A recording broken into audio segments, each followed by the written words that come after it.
Wait a minute. She had demon...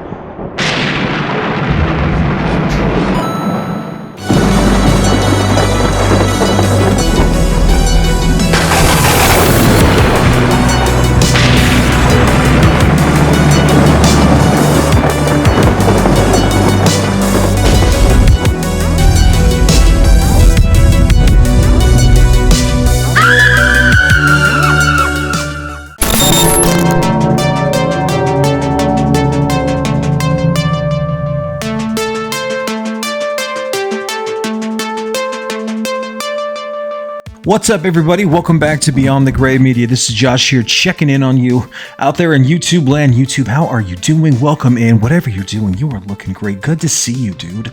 Good to see you. So over the weekend, I put up a little poll, right? A little poll on Saturday night, and the film that I'm doing tonight is not actually probably the film that is winning.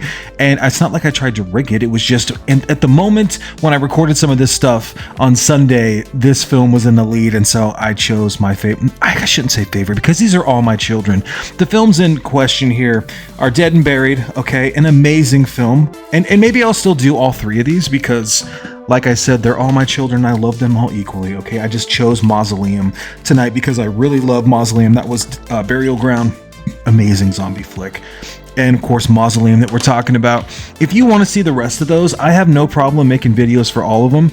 I have issues with all of those transfers, and Masoleum is no different. So wherever you are, however you found me, thanks for being here. You look great. Let's get into Sleaze Fest, dude. Let's check it. Masoleum, released in 1983, has garnered cult classic status. Say it again, cult classic status for its unique charm and appeal among fans of the genre. The film exemplifies all the qualities that make cult classics truly beloved. We're looking at a combination of batshit storytelling, wicked cover and poster art, a twisted so bad it's good sense of humor, and bizarre visuals like demonically possessed breasts. Let's slow that down and say it again.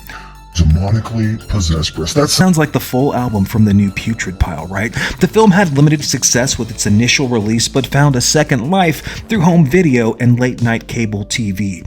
Throw together the campy and whacked-out elements, and it found itself right at home with its buzzed-up, a little bit tuned-up, beer-drinking audience. Masoleum, I'd imagine, was one of the more fun midnight movie screenings where the back-and-forth audience could enjoy it interactively, reaching to its more absurd and what-the-living F moments.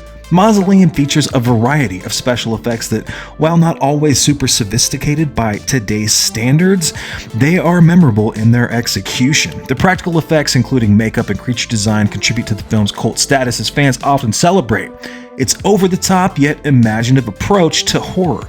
The use of the practical effects rather than CGI does add a nostalgic quality for many of the viewers that seen this when they were a little kid or just coming of age, myself included.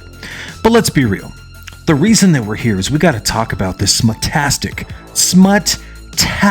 gratuitous nudity and shallow character development. Now, this film is known for its unabashed close-ups and use of nudity, which was more prevalent in the horror genre during the early 1980s.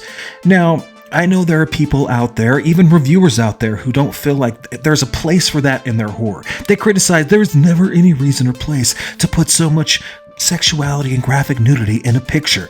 The film should speak for, you know what? This was a rite of passage for kids growing up in the 80s, and that was kind of part of the state, but that was part of the charm, if you will. The nudity was like a shock factor, and it was kind of campy, it was kind of whimsical in a way. Kids remembered that. They had to suffer through some crazy effects, some horrible character, like just the thinnest plot ever, right?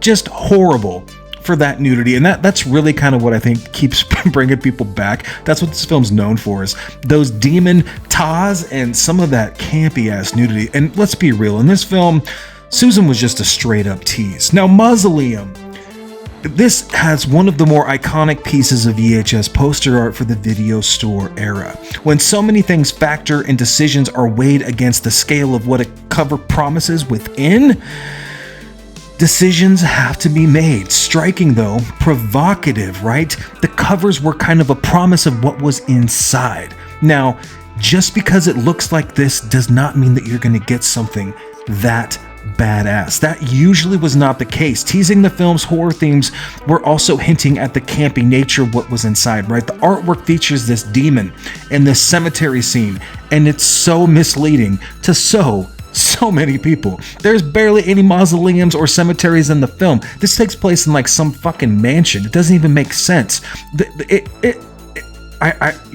Whatever, man. It's fine. This eye-catching poster art, this is just horror candy for all of us nerds walking through the aisles chewing fucking Bubblicious and, Big League Chew. This was very enticing to look at. This is one of those 80s like trash horror cinema pieces that you just had to pick up. This was giving you a promise, one of a kind, right?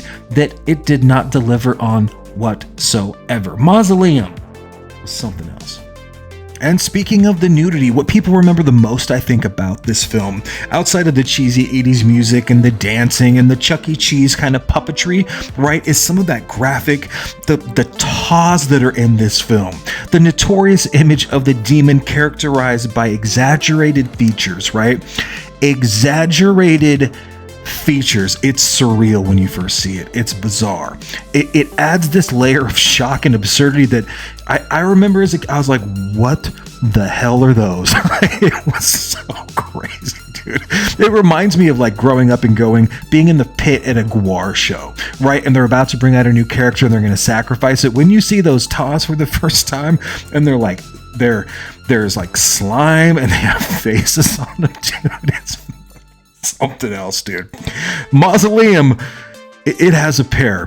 And this 83 horror classic, it starts off a little bit rough, especially this transfer here from Vinegar Syndrome. That first couple of minutes, man, and I hadn't seen this since I was a kid on VHS, and so when I was watching this Vinegar Syndrome release, I was like, whoa, I hope it gets better, because it looked so bad. The grain and like the color time, everything was just out of focus. It just looked like absolute crap. But if you're bold, if you can press forward, I'm still thinking of Gwar and them sacrificing someone with these tiles. I'm sorry.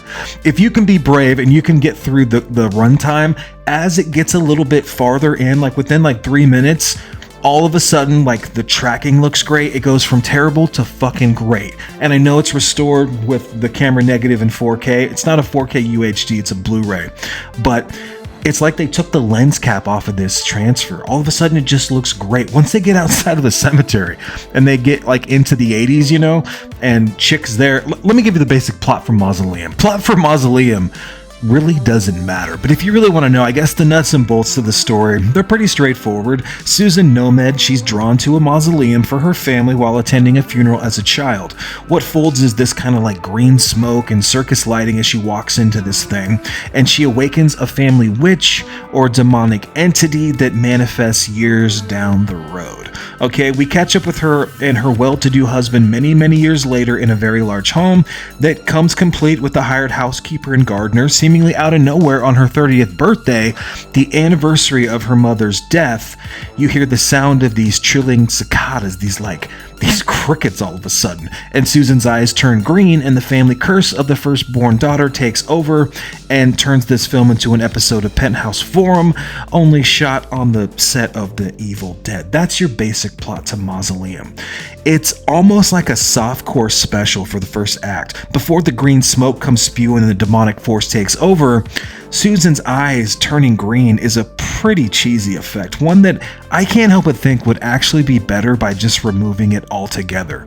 But don't get me wrong, as far as cheese goes, and as much of a headfuck as this film is, it has some legit must-see horror moments in it. That scene with the gardener in the garage, where he is just getting teased and teased and teased, and then wakes up and she comes at him with that rake, and the camera shoots her in the black light, and it's just like this shadow. It's just that scene with the blood coming down and she brings it across his face. That scene, man, is horrifying. I think that is one of the most iconic scenes from the 80s. I watched this the other night. Again, it just brings it, dude. That scene is so fucking dope. And then, there's that still where the husband wakes up and he's like, I wonder if there's something wrong with Susan. She's a little bit hornier than usual. She seems to be fucking the help. Man, everyone seems to be having a problem. We can't keep our gardener or our housekeeper. Something's wrong, and she's just sitting in that chair. and she's just rocking and she turns her head. There's something about old looking women rocking in a chair, and that's not the only old scene, because there's another flashback where the old woman, the witch, is in the mausoleum and she's got those teeth and she's just like, oh, that scene, man, gave me nightmares as a kid. That scene is intense. And then of course there's a scene with her husband where they're in the shower and all of a sudden she goes from a warm embrace to just like ripping his chest apart, just ripping it apart, dude. Blood everywhere. She goes to a mall. She can make people levitate, fall on these giant spikes. She rips out housekeeper's chest. She catches things on fire. Old Susan's got a little bit of Carrie White to her, a little touch of that Carrie White in parts where she can do whatever she wants. She can control doors. She can control glasses. She can control men. She can make them frisky. She can pretty much get whatever she wants. And in this movie, if that actress wasn't so, I guess, easy to look at and believable, this film would suck. Because when her eyes turned green, I mean, even as a kid, I was like, that doesn't look very good. What's with the green smoke? But I still love this film. I think that it's great. I love the idea of the diary and the shrink doctor kind of finding out about the family curse. And for whatever reason, he waits like 20 years until it gets brought up again. He's been reading the diary the whole damn time. But that's a story for a different day. That's just kind of my little gripes with this film. And I kind of wanted a boss battle. All you got to do is put some horns on her. That's it. The crown of thorns, like that's it. Just a little. We get no evil, like batshit. We don't get any of that. We don't get anything, but we do get evil dripping. We get weird stuff in this film. It almost has a little bit of an Ernest Scared Stupid effect to it. The puppetry and the effects in this film are so bad they're good. It's cheesy. Like, this is where Night of the Demons must have watched this film and decided, you know what? We're going to do that, but we're going to make it scary. We're going to take this and we're going to double down.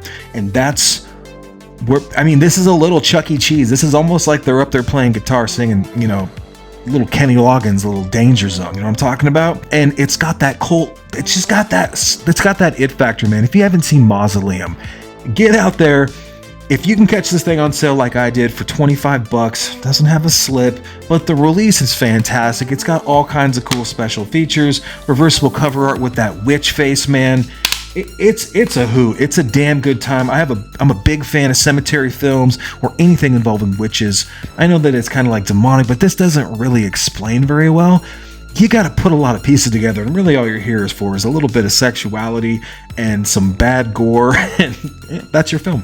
That's your film. If you want to see more from me, if you've seen Masoleum and you're a fan, let me know in the comment section below. Hit the thumbs up, hit the like button, shoot me a message, talk some shit down there. Whatever you're doing, however you are, I hope that you're doing well. Take care. Cheers.